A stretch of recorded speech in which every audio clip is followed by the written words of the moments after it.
Hello and welcome again to Ethics and Leadership. Here we're heading into the last section of the class, and so we're going to be talking about gender and racism. This is the only time in the class that I have a lecture that's independent of a reading, and this is because there's so much to cover. Our treatment here is necessarily imperfect. We won't be able to get to all the different categories of identity that people claim as important and as the basis for their own dignity in contemporary society. Instead, we'll cover two of the big ones by looking at sexism and racism. As has often been the case in the history of the United States, when considering equality, we tend to start narrow and then broaden out. You remember that back when we considered Lockean equality, it basically started with land-owning white men, and then as things went on, women argued for their own right to vote and have liberal rights, and blacks did the same thing.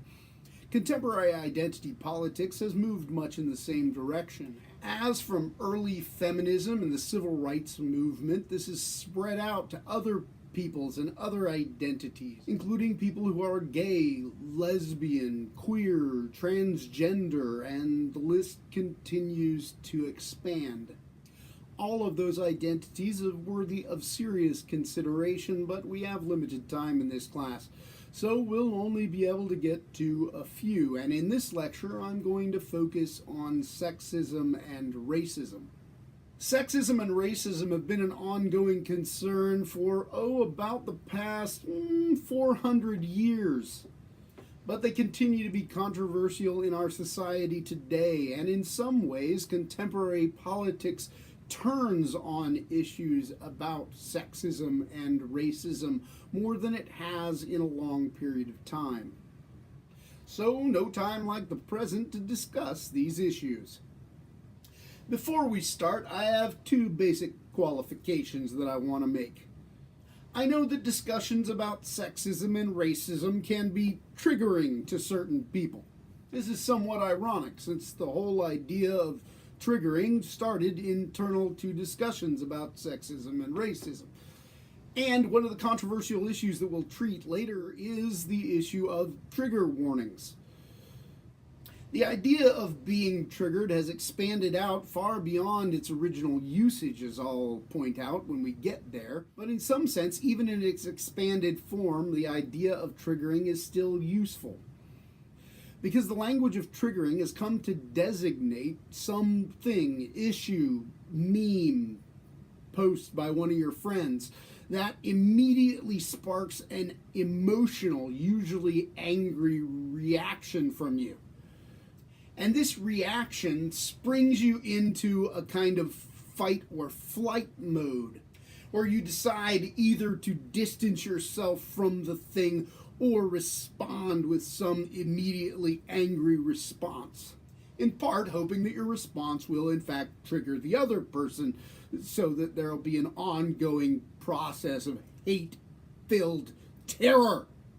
This is not a useful thing for philosophical purposes, since what we want to do is investigate and interrogate particular ideas. So I would like to avoid triggering you with anything that I say in this video, but some of the things that I'm going to say are issues which often trigger people. So I'm going to try and take care of some of this with some early qualifications. First of all, this lecture is not about guilt. I am not accusing anyone of anything, and certainly I'm not saying that guilt is immediately and intrinsically related to race. Now, don't get me wrong, you might be guilty. I mean, heck, I'm going to point out that I've been guilty of certain things. But I'm not accusing anyone of anything as we go forward, and you shouldn't think primarily about guilt even if it is something that you've participated in, because just feeling guilty is not particularly helpful. If racism and sexism exist in subtle ways such that we aren't always aware of them ourselves, guilt would only be helpful if it leads us to action in trying to root out some of those activities that we hadn't actually considered before. But it's that self-criticism and action that are actually more important than guilt. Guilt is all too triggering because it gives rise to like self-defensive tendencies and all sorts of other things. So just leave that to the side for right now.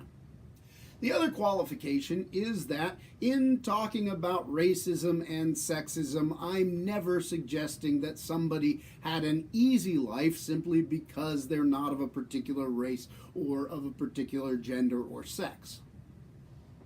Inevitably, when talking about gender and race, we talk in some generalities. And we've mentioned this before, as I've raised the question of whether we should even think in terms of male and female when we think about contrasting powers, or whether we should think in terms of individuals, because it turns out that some individual females are extremely strong and way more strong than, say, I am. So the fact that I'm a male doesn't necessarily mean that I'm going to be stronger than any female, even if it is generally true that there's a tendency for males to be stronger than females.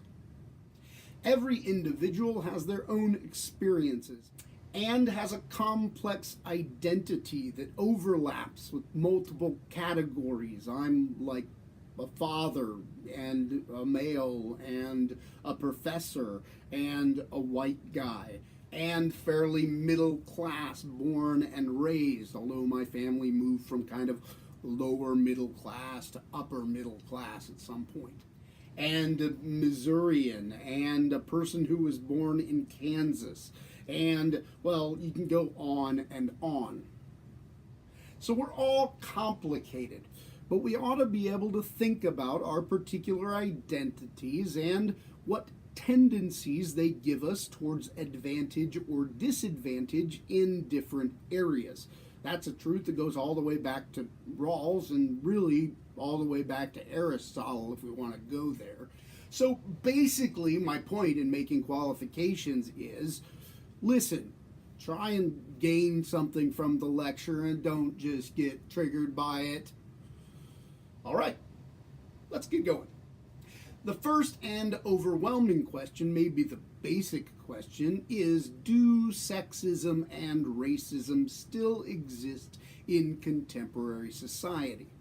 For some people, it'll be surprising that we even have to ask this question, but in contemporary politics, I think disagreement about this question is at the root of a lot of our broader disagreements. Some people assume that the answer is no, and so they see efforts to push female and minority racial group status as efforts to put those minority races and females ahead of white males. At times, they see this as an effort to erode a central Western culture which they want to uphold. So they don't see feminism and anti-racism as an effort to continue to gain equality in the society, but as efforts to gain superiority in the society. Following this line of thought, the idea is that what would be best would be to adopt a racially blind approach to society. Because if racism and sexism have been ended, if we've moved beyond all that, then it's already time to judge people according to the content of their character rather than the appearance of their skin or genitalia, whatever it is. And people who hold this kind of position, that sexism and racism no longer exist in our society, will point to the fact that, say, we've actually had a black president and there are female CEOs across companies. So apparently these options are open to women and minorities.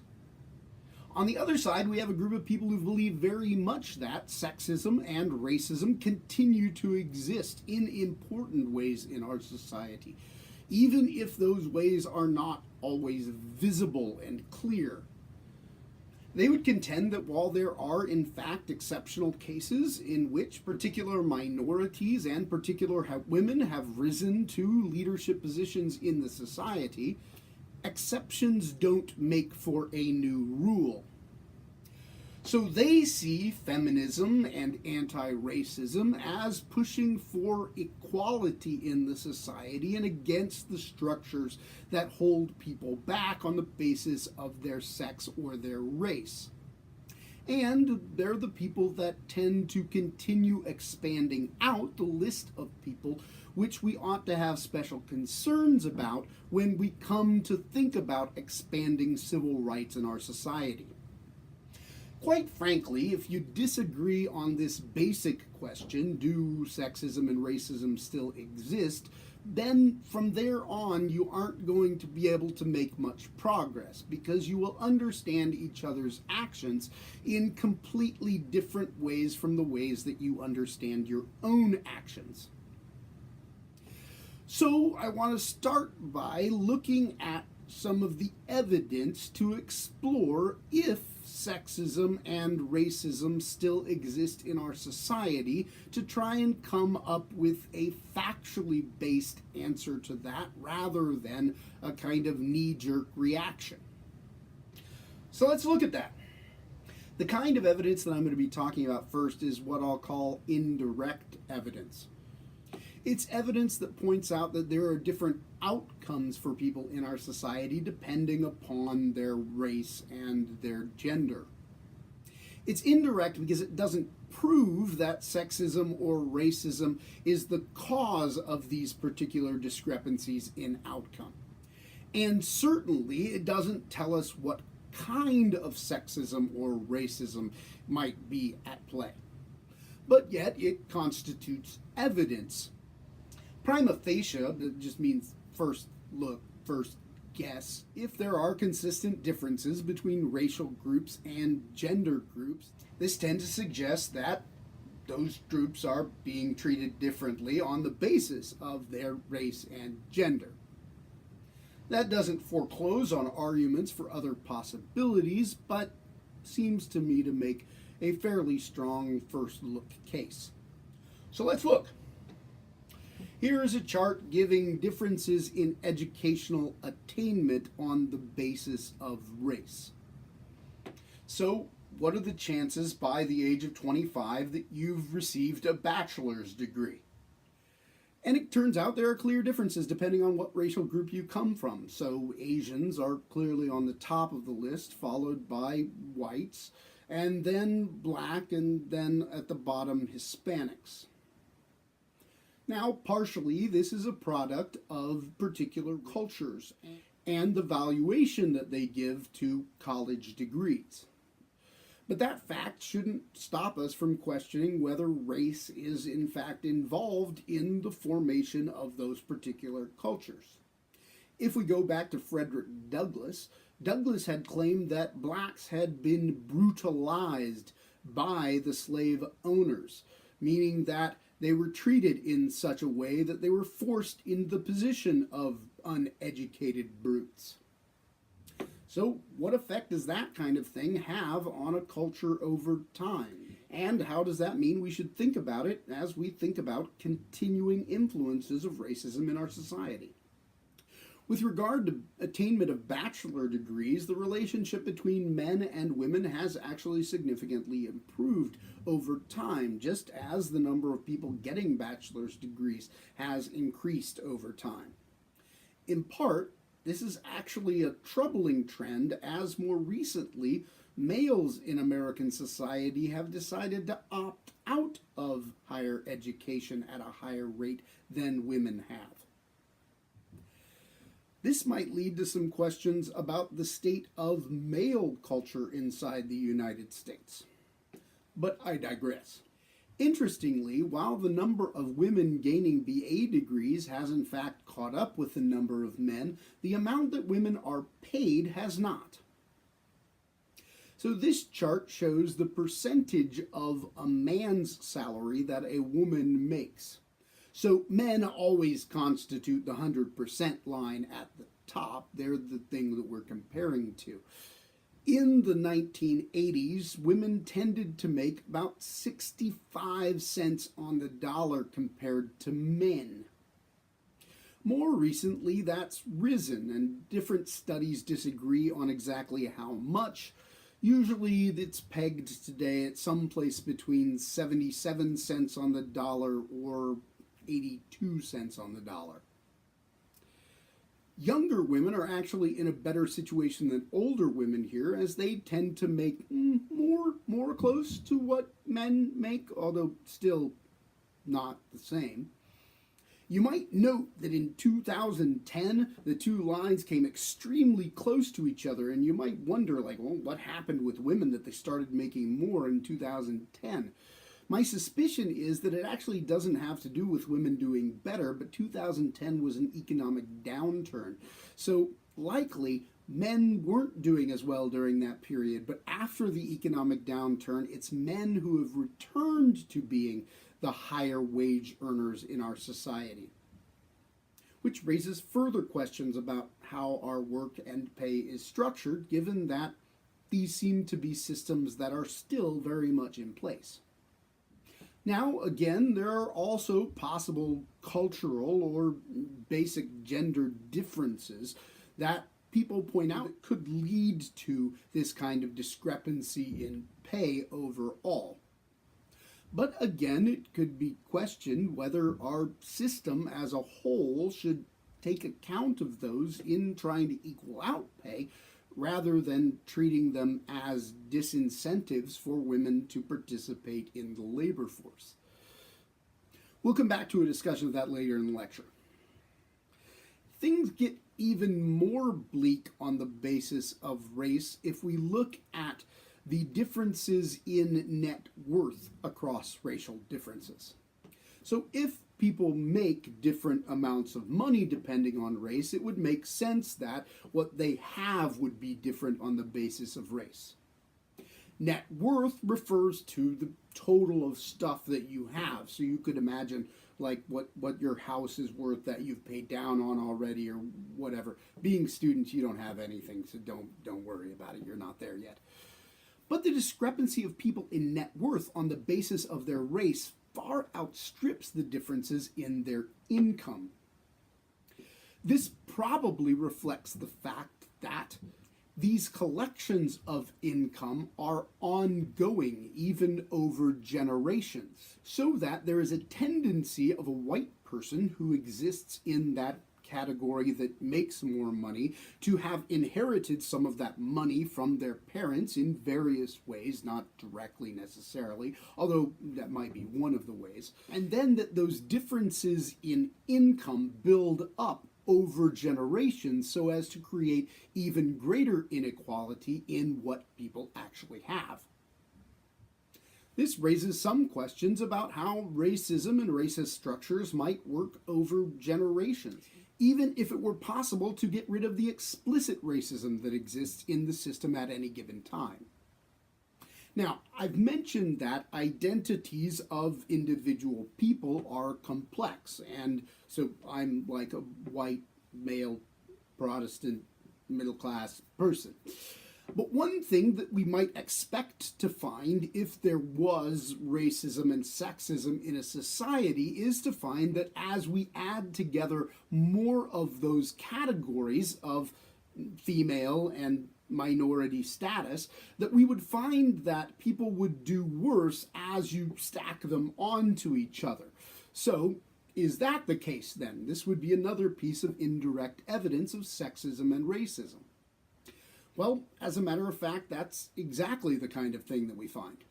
So here from a J.P. Morgan analysis of gender and wealth, not like a liberal analysis, it was in Business Insider.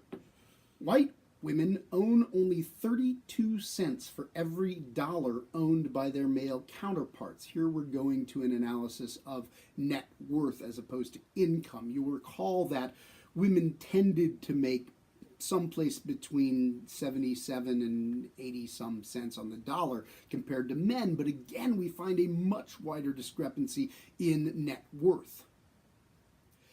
Women of color, however, own even less, averaging only pennies on the dollar compared to white men. And this next part is just mind mind-boggling. The median net worth for African American women in 2013 was $200, and half that, a staggering $100 for Latina women in the United States. So when we're talking about total ownership of stuff, money in the bank, how much of a car you have, etc., for black females, we're talking about $200 worth. And for Latina females, we're talking about $100. This, of course, doesn't mean that every Latina woman falls into that category or that every African woman falls into that category. There's a range here. This is the median. But that means actually that a lot of those women fall below that and some fall above that. Again, there are probably other variables that we should take into account. Figuring out net worth on the basis of gender is a little bit harder than finding out net worth on the basis of race, because we have shared goods between men and women, especially inside of marriage. But regardless, women own 32 cents on every dollar owned by males, and the situation for African American women and Latino women is such that they only own $200 or $100. The inequality here is staggering. And it seems to me, even as indirect evidence, this has to constitute extremely strong evidence. Of course, we don't have to depend entirely on indirect evidence of racism and sexism. It wouldn't take going very far to find explicit forms of racism and sexism in our society.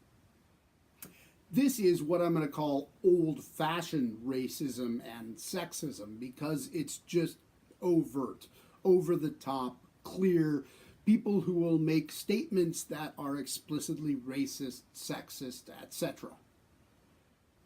In 2017, there was a large gathering of white supremacists in Charlottesville for the Unite the Right rally. People carrying Nazi flags and arguing for the supremacy of white people.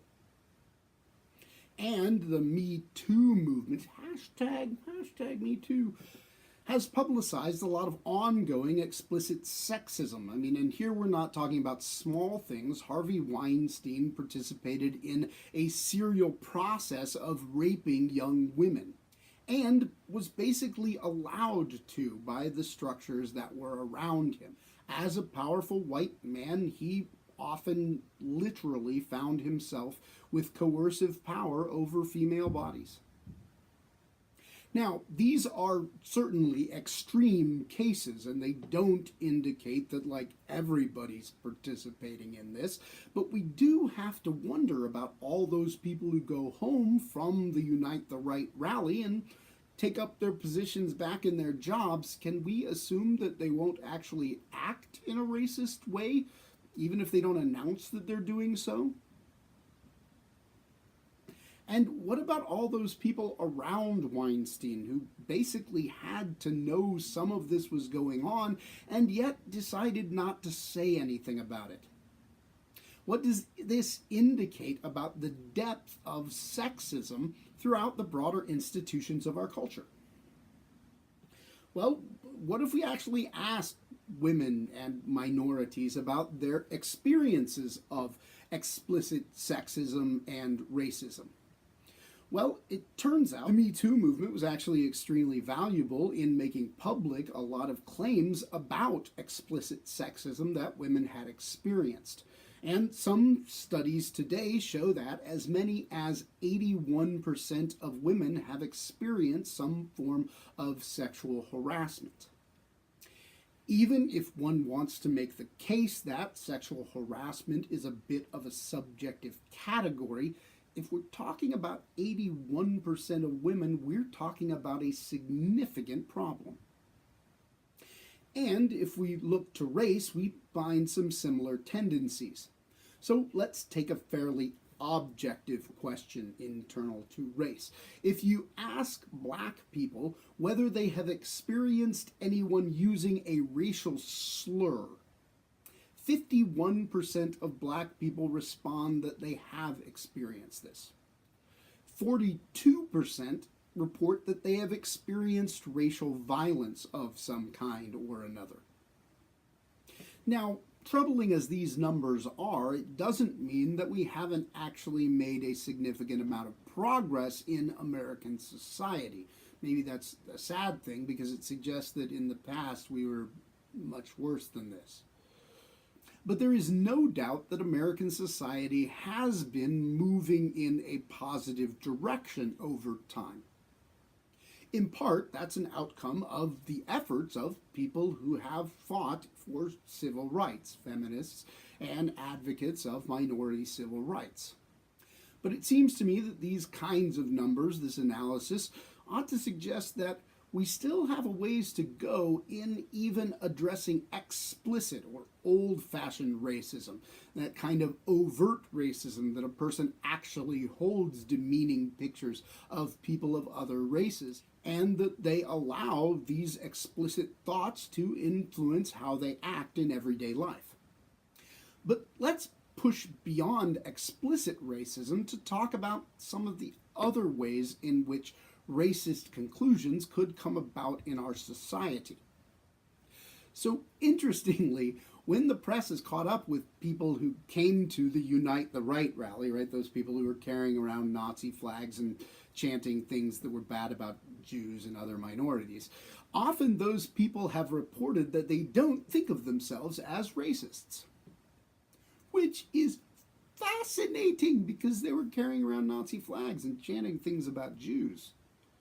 Now, in some of those cases, I think it's not entirely clear whether the person is lying because they don't want the social fallout of being known as an explicit racist, or whether they're actually deluded such about their actions that they can't see what their actions are doing. But contemporary psychology has actually pointed out that many of our motivations are not conscious motivations, so that the things that we do, sometimes we don't know exactly what's shaping this. Now, this has to do with basically the way that we're made as human beings. We don't always have enough time to process all of the information that we see around us in the world, and so your mind has shortcuts built into it. Your mind associates particular ideas with particular images. This works so that if somebody walks up to your table with a pencil in a restaurant, your brain just immediately makes the connection that that person is a waiter. You don't stop and look at them very carefully or have to ask them if they're a waiter. Your mind makes the connection. And it's usually subconscious. It's not something that you explicitly think about. You just react to the situation that's around you. The problem is that some of these encodings that we have in our mind associate race with particular things. And as with the waiter, it happens because there's a kind of constant linkage between, if a person, usually when a person walks up with a pencil to your table, they're going to be a waiter, and so you've experienced that enough that you've made the link kind of subconsciously in your mind, and it just works itself out. Well, in the same way, when we think about races, we have a set of images that we've taken in across time, not all from like reality or actual interactions with people, but from media and television and movies and all sorts of things like that that actually affect us not just on a conscious level, but also on an unconscious level. And this can work its way out in what's called implicit bias. Implicit meaning not explicit, you don't think about it consciously, but if people have racial implicit biases, it can still affect how they actually act towards other people and what they think of particular situations. Now, I know what you're thinking. How would I know if I have implicit biases? Because they're implicit. Well, here's a cool test. You can actually go by implicit.harvard.edu/implicit/ And they've got a project that's set up to actually test implicit biases. So they have you associate particular pictures with particular words, and how long it takes you to make the connection tells you something about how hard you have to work in order to get your brain to make the association. So if you have good words with something that you usually associate with negative things, then it'll take you a little bit, split second, a little bit longer to like push the button to associate the two of them. And by doing this, some contemporary psychologists think that we can actually reveal what your implicit biases are. Perhaps given the evidence that we've given so far, it won't be surprising that most people have negative implicit bias towards blacks and towards females. And interestingly, this cuts across no matter what your race is. Black people tend to have an implicit bias against black people. White people tend by more margin to have an implicit bias against black people, but it actually tends to run across our culture. And this would make sense if our implicit biases are shaped by the kinds of images and pictures that we get from the culture around us. Because if our culture is suffused with negative images of blacks that are presented to us, then the tendency would be for everyone to, in fact, build that into their mental toolbox. As people as far back as Wollstonecraft and Douglas have pointed out, racist and sexist cultures can actually build their way into our own minds, regardless of our own race or our own sex.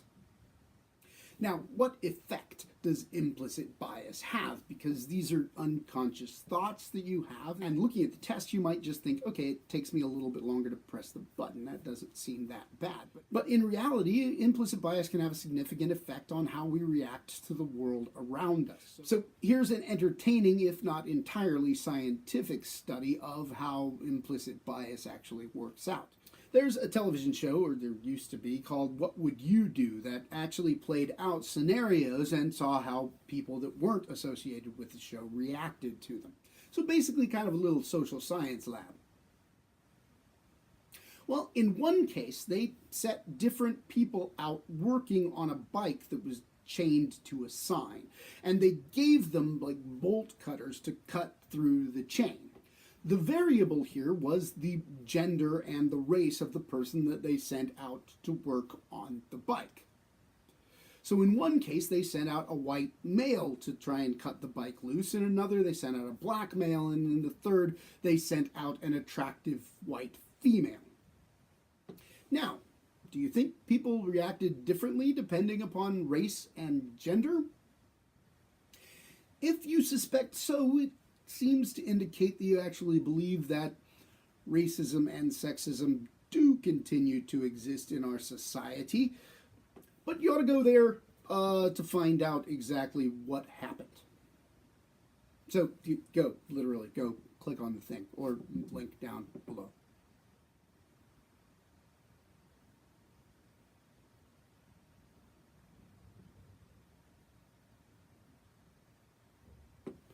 Okay, now I don't want to give away what happened in the video. You got to go there and watch for test purposes. I'm going to test you on everything.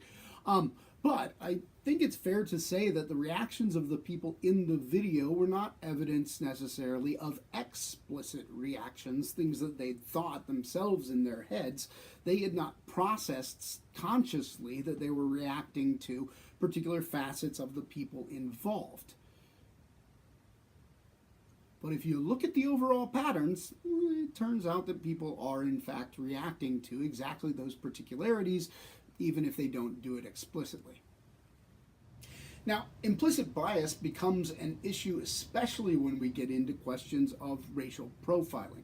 So there are multiple different kinds of racial profiling. One could explicitly racial profile, so we could say, well, we're looking for a person who is black, so pull blacks over more often than other people, if you're, say, a police officer. But I suspect that most forms of racial profiling that come up in results that show that police officers do, in fact, pull blacks over more often is not a kind of explicit racial profiling. Instead, it's got to do with other structural elements in our society and implicit bias. So if it's the case that people have implicit biases that associate race with negative or positive, crime or peace or whatever else, then those implicit biases are going to work their way out. And it's not because the person is consciously acting on it, but it might in fact end up being a repeated pattern. What we would expect then is something that's extremely hard to prove because it's not a conscious activity, and yet it would show itself in that kind of indirect evidence that we started out looking at in the lecture. This is one of the reasons that many police departments have gone towards implicit bias training, so that they train their officers to be concerned about their own subconscious associations and try and figure out how to deal with this. Because we actually do know activities that help in treating implicit bias. Just as you are given these associations by experiences of particular kinds of culture, you can solve them by experiencing other kinds of culture. So if one goes out and looks at positive depictions and positive activities in a black community, their implicit bias will tend to go down. This is one reason that could be given in favor of having things like Black History Month, where you purposefully expose people to positive images of black culture and black society. Notably, this is also an answer to why it's not really necessary to have anything like a White History Month. Because implicit bias against whites just isn't a general problem in our society. We tend to have wide-ranging, diverse, and often positive pictures of whites presented to us in the culture all the time. Let's ask a kind of imaginary question. So what if there is no more explicit racism and there's no more like even implicit bias that is shaping motivations for people and causing continuing like instigation of racism in our society? Wouldn't that take care of the problem so that we could in fact move past all of this discussion about race? Well, it turns out no. Because even if racist motivation, explicit or implicit, only existed in the past, that wouldn't mean that the effects of racism don't exist anymore. Rabbi Abraham Heschel, who's great, you ought to read some Heschel at some point, had a great quip about the morality of kind of inherited structures of injustice, where he said, you might not be guilty of it, but you are responsible for fixing it. One of the problems of individualism is that every person, if they're a self-made man or woman, then, well, they don't get anything from anything that came before and they create themselves. The problem with that mode of individualism, so far as I can see, is that it's just blatantly false.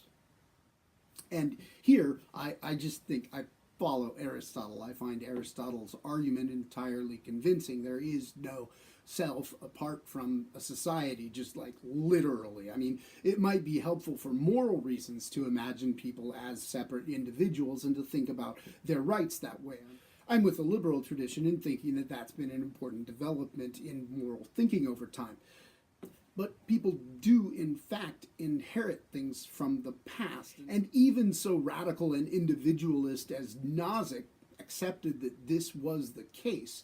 As you saw in his treatment of just recompense, he acknowledged that there were, in fact, unjust exchanges in the past, and he accepted that even over generations, you would have to be able to repay that.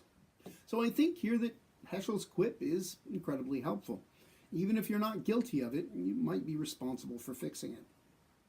And this goes right back to some of the things that we saw in our indirect evidence for racism in society, having to do with, say, net worth. We recognized that there were extreme inequalities between people concerning how much net worth they had on the basis of their race.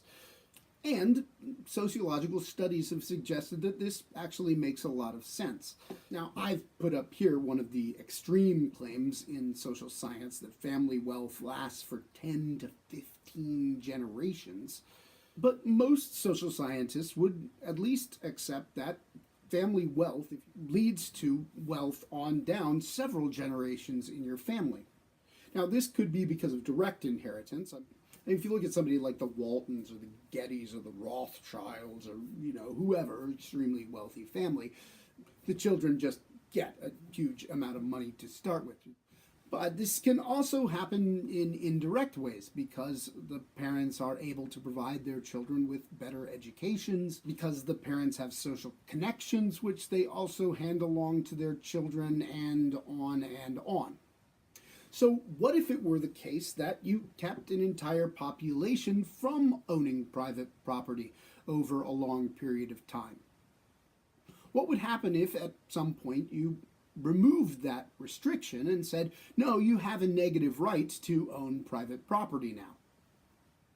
Would that in fact solve the problem, make everything equal? Well, at the very least, not for a very long time, and that assumes that we actually set everything to equal at the point that we provided them the negative right, which isn't really the case. So, racist and sexist legacies don't have to come from that long ago, and they continue to influence how our society is structured in many ways today. Take, for instance, city planning. I mentioned when we were back with the welfare state that one of the problems in the early welfare state was that while it paid attention to economic inequality, it really didn't do much about racial or gender inequality. As a matter of fact, there are concrete examples where during the welfare state under FDR and ongoing after that, the government continued to accept basically racist policies and endorse them and spread them around. Have you ever wondered why racial groups are usually segregated in cities? Well, no doubt in part this goes back to basic economics, but it even goes further than that. So again, I have a special video that you can jump out to, and you need to go jump out to it. So this is from Adam Ruins Everything, and it looks at the history of city planning and how that was racist in many regards, even up to like the 1970s. So it turns out that the ghettoization of particular races is not entirely by accident, nor is it simply a product of free market or something like that, depending on how hard people work, but it's got a lot to do with racist government policies. Now, those are racist government policies from the past. Those are not explicit policies today. No doubt there is still racism in actual housing because there's a lot of continually like racist implicit bias and explicit bias that goes on in this process. But the explicitly racist government policies are no longer around. But that doesn't mean they stop having an effect. People born into poor neighborhoods tend to grow up in and remain in poverty. Here we could go back to the argument from Marxism that the American dream, while it's motivating for people, oftentimes just isn't factually accurate. American society is not as economically mobile as most of us would like. And since racial policies ended up shaping the economic structure of our society, they continue to affect the ways that things are today. All right, now let's really get into it. Let's talk about privilege and oppression. Again, this is a topic that some people will be triggered by. Just the word privilege might make you like, oh, I can't do this anymore. And just feel free, take a walk around, but put the video on pause because you'll need to see this for like the test and everything like that. But I want to talk about privilege, and I want to start out actually back at one of the qualifications that I made at the beginning. So I think a lot of people misunderstand discussions about privilege because people hear about like white privilege or male privilege and they think, oh, are you telling me that I've had an easy life because I'm like a white male? And that's not necessarily what discussions of privilege mean. You could have white privilege and still be economically oppressed. There's no contradiction in claiming both of these things. As I've mentioned, personal identities are complex, and we have multiple different ways that we identify ourselves and multiple different identity groups that we fit into. And there are lots of different forms of privilege and oppression, or privilege and non-privilege. So economic privilege can function independent of other forms of privilege. Although, as we noted, what ends up happening oftentimes is these stack with each other. So, like, if you've got like white privilege but not economic privilege, well, that puts you under like one. And then if you're like a black female, then you go down, like they stack, so that it becomes more problematic for you as things go. Now, it's important to keep all of these distinct, and they aren't always kept distinct in all discussions of privilege. I really wish everybody who discussed this stuff would take a philosophy class so that they could more actually chop this up. That's me, I'm a philosophy professor. In any case, as I talk about it, I'm going to try and distinguish between different types of privilege and explain how, like, privilege that comes with being white is different from the privilege that comes from being wealthy. And the privilege of being a male is different from the privilege of being white, and different still from the privilege of being economically affluent.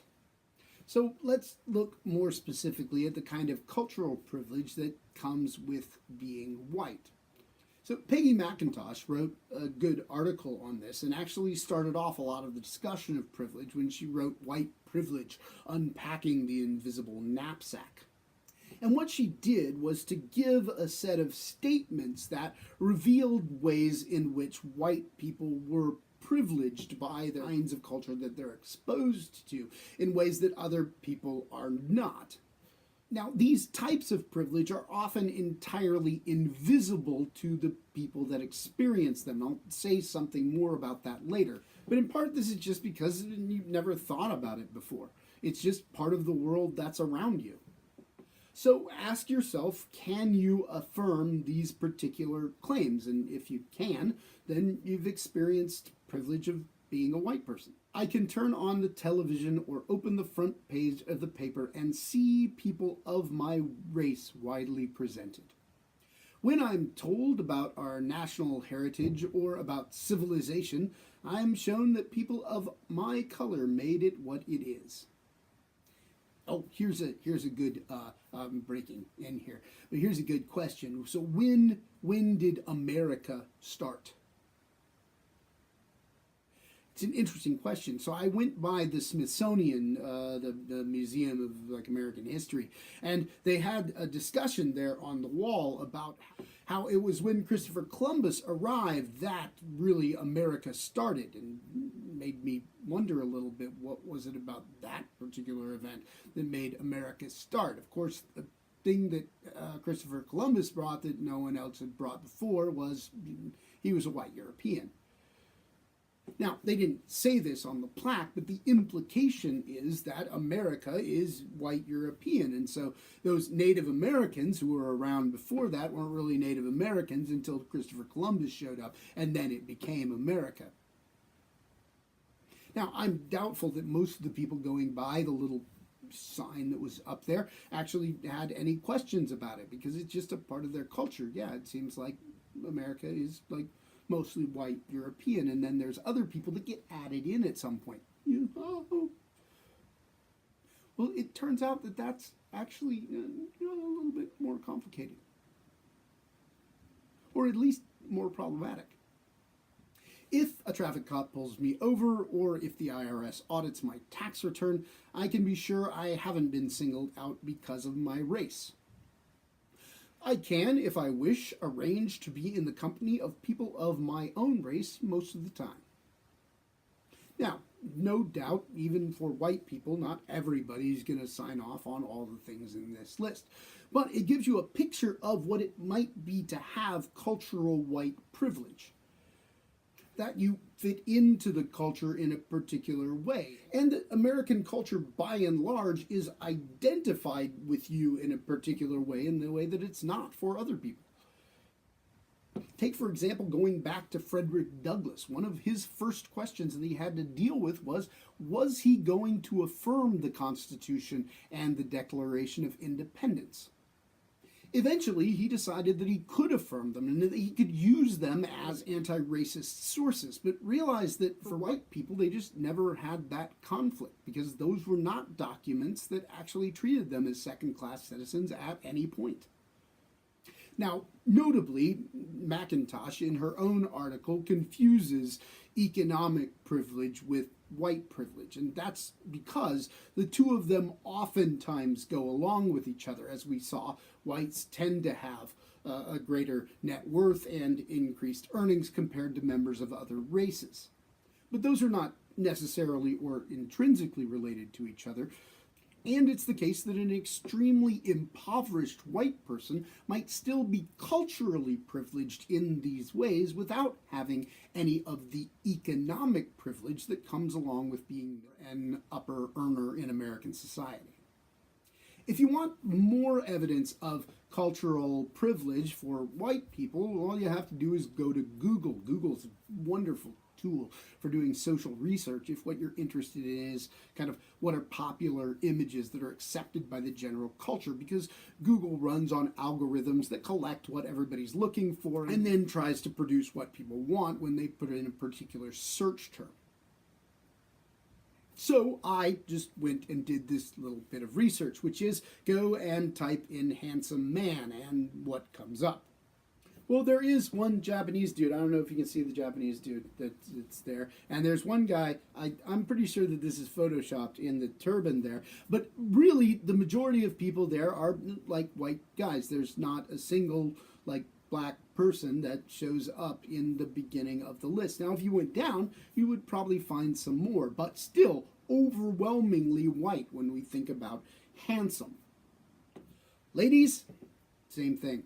So if you type in beautiful woman, what do you get? Well, a bunch of mostly blonde-haired women, as a matter of fact. Blonde-haired white people. Maybe there's a blonde-haired privilege in our society as well. Now, again, it's not entirely ethnically homogenous here, but really, for the most part, it's very white. So one of the privileges of being white is beauty, whiteness, usually attached in our culture. We could also talk about then male privilege, which is separate from white privilege and, would affect, say, a black male as well as a white male. And we could come up with a series of claims that you might identify if you're a male that designate your particular privilege. And I've come up with like 3 here, but I could have gone on. So, for instance, folk wisdom does not demean my sex's athletic ability, with phrases like throws like a girl. I mean, we've got a badass softball team at CMU, and let me tell you what, those girls can throw. But notice that they play softball as opposed to baseball because, not like we associate softness with females or anything. A whole nother level of sexism involved in that thing. Or 2.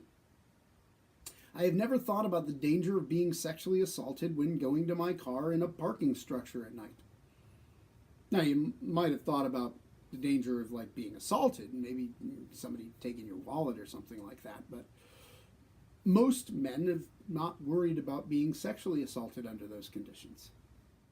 Number 3, I feel no cultural pressure to put on makeup before going out in society. I don't know if you've noticed, but even for these videos, I have done nothing special to this face. And culture doesn't expect me to because I'm a guy. This doesn't mean that all women wear makeup, but many of them feel social pressure to wear makeup and spend a lot of time on their hair and whatever else. Things that men just don't experience as social pressures, or don't generally associate as social pressures. So part of the privilege of being a male is that I don't have to spend that much time on myself in the morning. I mean, I wouldn't anyway, because look at what I got going on here. Now, cultural privilege has an effect, and in part this goes back to the ideas of implicit bias that we had before, because our minds are shaped by the cultural images that we get and how we see people of our own race and other races represented. And this brings us to one of the this just breaks my heart every time that I think about it. But studies have consistently shown that if you set a group of young black girls down and put multiple dolls in front of them, some of them are lighter skinned, some of them are darker skinned, and ask them which one is beautiful, they will tend to pick the lighter skinned dolls. This means that In part because of the way that our society is structured, we have taught some children not to identify beauty with what they look like. We haven't done this consciously, at least not entirely consciously, but it is a product of our culture and our society.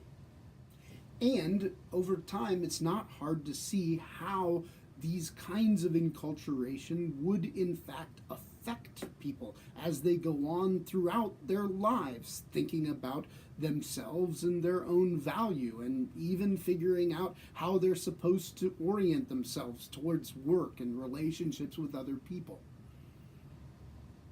Now, I mentioned before that privilege is something that people who are privileged tend not to notice. It just becomes part of the air that they breathe, and as long as they're not bothered by it, right, they're not going to actually pay attention to it and think about it very much. I think this is something like if you grow up in a large city, right? If you grew up in St. Louis, how many small cities around were you aware of? Well, probably not many, because if you live in St. Louis, you don't tend to go other places unless you have relatives there, or you're going to see the world's largest hand-dug well. I did that when I was a kid. I went to see the world's largest hand-dug well. It's in Kansas. But really, getting back to the point, if you live in a larger city, you don't have to know about smaller cities. They just aren't that important to you. But if you live in a small city, you have to know all the larger cities around you because you're in some sense dependent upon them. When I lived in Fayette, you had to know about Boonville because that's where the closest Walmart was. And you certainly knew about Columbia because if you wanted to take your kids for gymnastics, well, that was where you had to go. So we could also talk about an urban privilege, the privilege of being in a bigger city. And the people who live in big cities probably won't ever give it a second thought because they just don't have to know about those other cities. Well, in a similar way, that's how it works with people in privileges in other areas. That when they're experiencing their own privilege, they probably don't pay any attention to it, even though somebody who's not experiencing that privilege might be extremely aware of it. And this does lead to problems, especially when there are questions about whether somebody has privilege or not. Because in some sense, the person who doesn't have privilege is epistemically advantaged at this point. Epistemology is just the study of knowledge, and so if you're epistemically privileged, that means you have some special knowledge. But of course, questions about privilege are also contentious. So to what extent, if you're a person who might have privilege or who knows they have privilege at particular places in particular contexts, should you listen to people who say that you're actually privileged in a particular way? This gets back to some of the issues about being triggered, because I think a lot of people, when they're told that they're privileged in some way, immediately have a triggered reaction and they feel like they're being accused of something. And I'll admit that in the past, when something that I've done has been called privileged, or it's been suggested that I have some privilege, I have in fact been kind of triggered by it and got a defensive reaction against it. And it's always possible that when somebody says that something I'm doing emerges out of my privilege, or that I'm experiencing a particular kind of privilege, they might be wrong. But it's important to recognize that this is really a problematic area, because when people have different access to information, they are able to see things that other people aren't. And so it's worth at least investigating whether the claim could be true. All right, have I managed to get through the lecture without triggering you? Well, try and do better in the next half. We'll see you back here in a minute.